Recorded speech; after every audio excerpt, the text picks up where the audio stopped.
वंदे मातरम छात्रों, आप कैसे हैं। आज आपको पंचदशा पाठ से अवगत कराया जाएगा, जिसका शीर्षक है बालक ध्रुव। आज आपको बालक ध्रुव के जीवन से परिचित कराया जाएगा। बालक ध्रुव ने किस प्रकार भगवत प्राप्ति की और किस प्रकार से इनके जीवन में निखार आया। आइए समय को ज़्यादा व्यर्थ न करते हुए अभ्यास की ओर चलते हैं, पाठ को पढ़ते हैं और इस तरह से बालक ध्रुव के बारे में जानते हैं। आज का अध्याय है बालक ध्रुव। पूरा उत्तानपादो नाम एक राजा आसीत। प्राचीन काल में पादक नामक एक राजा था। तस् द्वे पत्नियों आस्ताम। उसकी दो पत्नियां थीं। सुनीति ही सुरुचि च। सुनीति और सुरुचि। ज्येष्ठा सुनीति कनिष्ठा सुरुचि च। ज्येष्ठ पत्नी का नाम यानी बड़ी पत्नी का नाम सुनीति और छोटी पत्नी का नाम सुरुचि था। कनिष्ठा सुरुचि राज्ञा अधिकम प्रिया आसीत। कनिष्ठा यानी छोटी पत्नी सुरुचि राज्ञा अधिक प्रिया आसीत, राजा को अधिक प्यारी थी। सुरुचे पुत्र सुरुचि का पुत्र उत्तम पितु प्रियतर आसीत, पिता को अत्यधिक प्रिय था, बहुत प्रिय था। किंतु लेकिन सुनीति पुत्र सुनीति का पुत्र ध्रुव तस्य उत्तानपादस्य उस उत्तानपाद को न तथा स्नेहभाजन स्नेहित नहीं था, अर्थात सुनीति के पुत्र ध्रुव को उत्तानपाद ज़्यादा स्नेह नहीं करता था, प्यार नहीं करता था। एकदा राजा उत्तानपाद सिंहासने उपविष्ट आसीत। एक बार राजा उत्तानपाद सिंहासन पर बैठे हुए थे। तस्य अंके उनके गोद में उत्तम आसीन आसीत, उत्तम बैठा हुआ था। ध्रुव अवलोक्य ध्रुवम अपि पितु अंके आरूढ़ इच्छत। तम अवलोक्य उसको देखकर ध्रुव भी पितु अंके पिता की गोद में आरूढ़ चढ़ने के लिए इच्छत मन चाहा। यहाँ बताया जा रहा है कि उसको देखकर उत्तम को देखकर ध्रुव को भी इच्छा हुई कि मैं भी अपने पिता की गोद में चढ़ूं। अभी चढ़ने ही जा रहे थे, तभी सुरुचि ईर्ष्या दर्पेण च। सुरुचि यानी ध्रुव की छोटी माता जो थी, वह ईर्ष्या दर्पेण च ईर्ष्या और घमंड से ध्रुवम ताजित्वा अवदत, ध्रुव को डांट कर बोली, वत्स हे पुत्र, वृथा एव ते मनोरथ, व्यर्थ ही वृथा यानी व्यर्थ, एव यानी ही व्यर्थ ही ते मनोरथ, तुम्हारी अभिलाषा है। सह पत्नियाँ मेरे सौतन के गर्भ से उत्पन्न जन्म लेकर त्वम कथम तुम कैसे मम पुत्रेण सम मेरे पुत्र के समान भवितुम इच्छसी होने की इच्छा रखते हो। कहती है सुरुचि ध्रुव से, सब पत्नियाँ मेरे सौतन के गर्भजातः पेट से जन्म लेकर त्वम कथम तुम कैसे मम पुत्रेण सम मेरे पुत्र के समान भवितुम इच्छसी रहने की इच्छा रखते हो, अर्थात तुम मेरे पुत्र के समान कैसे हो सकते हो। अस्य राज सिंहासन से योग्य, इस राज सिंहासन के योग्य मम पुत्र उत्तम एवा अस्ति, मेरा पुत्र उत्तम ही है। अनेन अपमानेन आहत बालक ध्रुव मातु समीपम गत्वा स्वदुखम निवेदितवान। अनेन अनेक प्रकार से अपमानित होकर आहत चोट खाया हुआ बालक ध्रुव मातु समीपम माता के समीप गत्वा जाकर स्वदुखम अपने दुख को निवेदितवान बतलाता है। यह बताया जा रहा है कि अनेन अपमानेन आहत, अनेक प्रकार से अपमानित हो चोट खाया हुआ बालक ध्रुव मातु समीपम गत्वा माता के समीप जाकर स्वदुखम निवेदितवान अपने दुख को बतलाता है।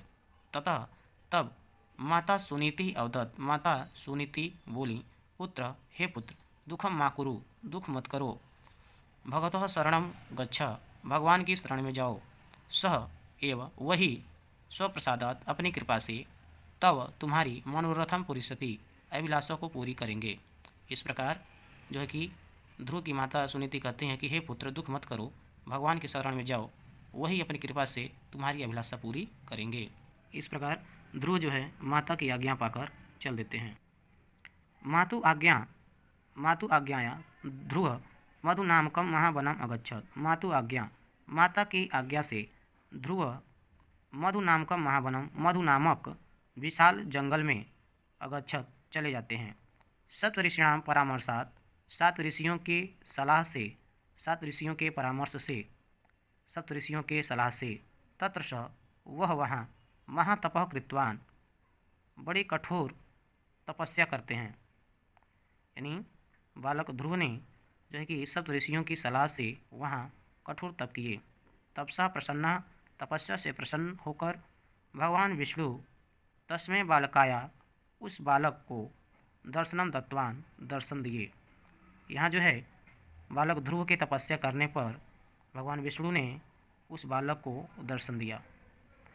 भगवता प्रसादेन, भगवान की कृपा से ध्रुव उत्तमो उत्तम पदम अलभत, श्रेष्ठ से श्रेष्ठ स्थान को प्राप्त किया। पितु प्रसादम, पिता की कृपा से राज पदम च लब्धवान, राजा का पद भी प्राप्त हुआ। यहाँ जो है विष्णु जी की कृपा से तो जो है कि उनको दर्शन मिला ही, और उनकी कृपा से श्रेष्ठ से श्रेष्ठ पद को तो प्राप्त ध्रुव किए ही, साथ ही जो है कि पिता की कृपा से राजा का पद भी इनको प्राप्त हुआ। आगे चलते हैं।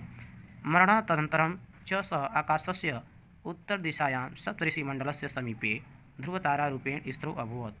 और भगवान विष्णु ने ध्रुव को वरदान दिया कि मरणा तदंतरम, मरने के बाद, स आकाशस्य, वह आकाश में, उत्तर दिशायाम, उत्तर दिशा की ओर, उत्तर दिशा में, सप्तऋषि मंडलस्य, सात ऋषियों के समीप, सप्तऋषियों के समीप, सप्तऋषियों के नज़दीक, ध्रुव तारा रूपेण, ध्रुव तारे के रूप में, स्थिरो अभवत, स्थित होगा।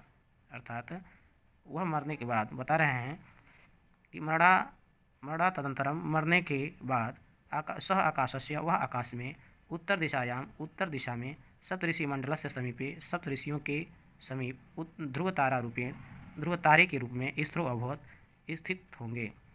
तस्य माता च अति निर्मला तारका भूत्वा नक्षत्र मंडले चिरम निवतष्यति।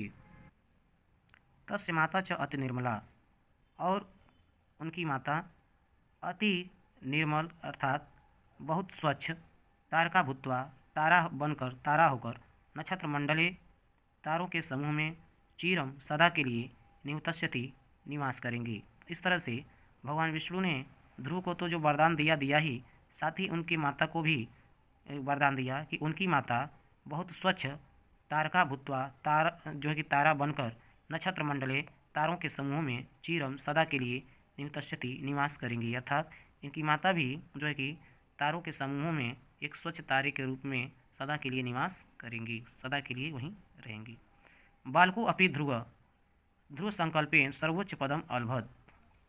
बालको अपि ध्रुव, बालक ध्रुव भी ध्रुव संकल्पेन, अटल इरादे से, सर्वोच्च पदम अलभत, श्रेष्ठ पद को प्राप्त किए। सत्यम ध्रुवा इच्छा शक्ति निष्फला न जायते, सत्य ही ध्रुव इच्छा शक्ति बेकार नहीं जाती। सत्यम ध्रुवा इच्छा शक्ति, सत्य ही ध्रुव इच्छा शक्ति निष्फला न जायते। मनोरथस्य मार्गे निष्फलता नास्ति, मनोरथ के मार्ग में निष्फलता नहीं है। इस तरह से यह अभ्यास यहीं समाप्त होता है। यहाँ आपको शब्द संग्रह से परिचित कराया जाएगा।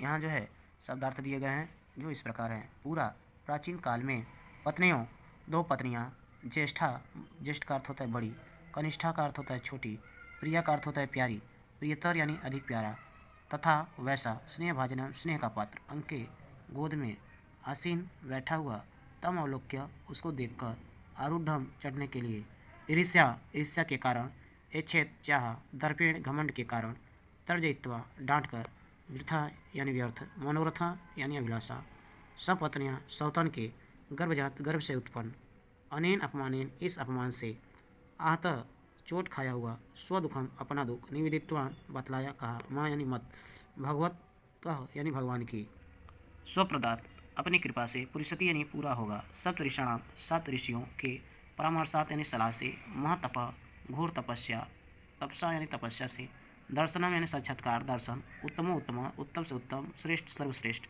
पदम स्थान, प्रसादम कृपा, मरणा दंत अंतरम, मरने के बाद, सप्त ऋषि मंडल से, सात ऋषियों के समूह के, स्थिर अचल, अति निर्मला, बहुत स्वच्छ, तारका भूत्वा, तारा बनकर, नक्षत्र मंडले, तारों के समूह में, चिरम सदा के लिए, निवतष्यति निवास करेगी, ध्रुव संकल्पेन, अटल इरादे से, सर्वोच्च पदम, सबसे ऊंचा स्थान, निष्फला व्यर्थ, जायते जाता है, उत्पन्न हो जाता है। आइए चलते हैं प्रश्न अभ्यास की ओर।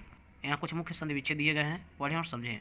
सुरुचिश्च, सुरुचि धन च, सिंहासनम, सिंहधन आसनम, ध्रुवो अपि, ध्रुवधन अपि, एवास्ति, एवधन अस्ति, स्थिरो अभवत, स्थिर धन अभवत, बालको अपि, बालकः धन अपि।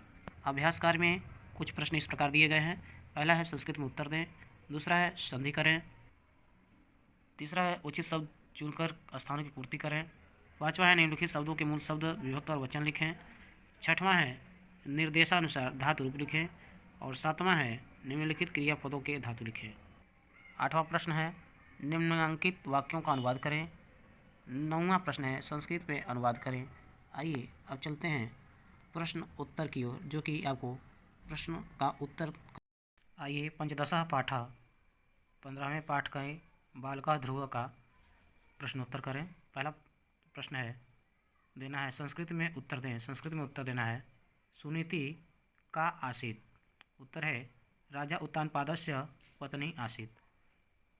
ख है ध्रुवस्य पितु नाम किम। उत्तर है ध्रुवस्य पितु नाम उत्तानपादः आसीत्। ग दिया है ध्रुव किम एच्छेत्। उत्तर है ध्रुव पितु अंके आरूढ़म एच्छेत्। घ है उत्तमः क आसीत्। उत्तर है उत्तमः सुरुचे पुत्र आसीत्। अंग है ध्रुव तपः कर्तुं कुत्र अगच्छत्। उत्तर है ध्रुव तपः कर्तुं महावनम अगच्छत्। दूसरा है संधि करें। सिंहधन आसनम बराबर सिंहासनम। ख है तस्य धन एव तस्य एव। ग है महत धन तपः बराबर महतपः। घ है निह धन फला बराबर निष्फला। अंग है सप्तधन ऋषिणाम बराबर सप्त ऋषिणाम। इसका संधि होगा। तीसरा प्रश्न है उचित शब्द चुनकर रिक्त स्थानों की पूर्ति करें। क है उत्तानपादस्य द्वे पत्नियों आस्ताम। ख है ध्रुवः सुनीत्या पुत्र आसीत्। ग है पितु अंके उत्तमः आसीन आसीत्। घ है ध्रुवो अपि पितु अंके आरूढ़म एच्छेत्। अंग है भगवतः शरणं गच्छ। अगला चौथा प्रश्न है निम्नलिखित शब्दों से वाक्य रचना करें। पहला है पत्नी शब्द, जिसका वाक्य निर्माण होगा, वाक्य प्रयोग होगा सुनीति राजा उत्तानपादस्य पत्नी आसीत्। समीपे का वाक्य निर्माण होगा ध्रुव सप्तऋषि मंडलस्य समीपे स्थिर अभवत्।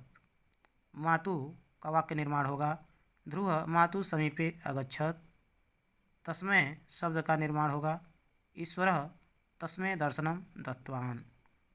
माँ शब्द का वाक्य निर्माण होगा माँ ध्रुव दुखम मा कुरु।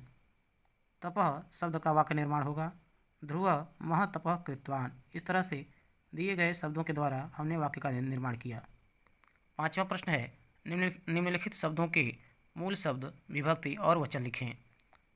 पहला शब्द है पत्नियों, जिसका मूल शब्द होगा पत्नी, विभक्ति प्रथमा, वचन द्विवचन। राज्ञः का होगा मूल शब्द राजा, विभक्ति षष्ठी, वचन एक वचन। मम शब्द का मूल शब्द होगा अस्मद, षष्ठी विभक्ति एक वचन। भगवतः का मूल शब्द होगा भगवान, षष्ठी विभक्ति एक वचन। ईर्ष्याय का मूल शब्द होगा ईर्ष, तृतीया विभक्ति एक वचन। तौ शब्द का मूल शब्द होगा युष्मद, षष्ठी विभक्ति एक वचन। आइए छठवें प्रश्न को देखते हैं। निर्देशानुसार धातु रूप लिखें। इस लट लकार मध्यम पुरुष का होगा इच्छसि इच्छतः इच्छत। अश का लंग लकार प्रथम पुरुष होगा आसीत आस्ताम आसन। वस का होगा लिट लकार उत्तम पुरुष भविष्यामि भविष्यावः भविष्यामः। क्री धातु का लोट लकार मध्यम पुरुष होगा करोसि कुर्थः कुरुथ। अंग गम धातु का होगा लोट लकार उत्तम पुरुष गच्छानि गच्छाव गच्छामः। सातवां प्रश्न है निम्नलिखित क्रियापदों के धातु लिखें। क्रियापद एक तरफ दिया गया है, एक तरफ धातु। एच्छेद का धातु होगा इस धातु। गच्छ का होगा गम धातु। आस्ताम का होगा अस धातु। निवतष्यति का होगा निधन वश धातु। अवदत का होगा वद धातु। यहाँ निम्नांकित वाक्यों का अनुवाद किया गया है, जो कि आठवां प्रश्न दिया गया है। निम्नांकित वाक्यों का अनुवाद करें। तस्य द्वे पत्नियों आस्ताम, अनुवाद है उसके दो पत्नियां थीं। ख है वत्स वृथा एव ते मनोरथ, अनुवाद होगा ध्रुव तुम्हारी इच्छा बेकार है। ग का अनुवाद होगा सह एव स्वप्रसादात् तव मनोरथम पुरुष्यति, इसका अनुवाद होगा वही अपनी कृपा से तुम्हारी इच्छा या अभिलाषा पूरी करेगा। इसमें इस वाक्य में इच्छा भी लगा सकते हैं और अभिलाषा भी लगा सकते हैं। घ है पूरा उतान पादो नाम एक राजा आसीत। इसका अनुवाद होगा प्राचीन काल में उत्तानपाद नाम का एक राजा था। अंग है कनिष्ठा सुरुचि राज्ञः अधिकम प्रिया आसीत। अनुवाद होगा छोटी पत्नी सुरुचि राजा को अधिक प्यारी थी। आइए 9वें प्रश्न की ओर चलते हैं। संस्कृत में अनुवाद करना है। संस्कृत में अनुवाद करें। ध्रुव क है ध्रुव राजा उत्तानपाद का पुत्र था। अनुवाद होगा ध्रुव राजा उत्तानपादस्य पुत्र आसीत। ख है उसने कठोर तपस्या की।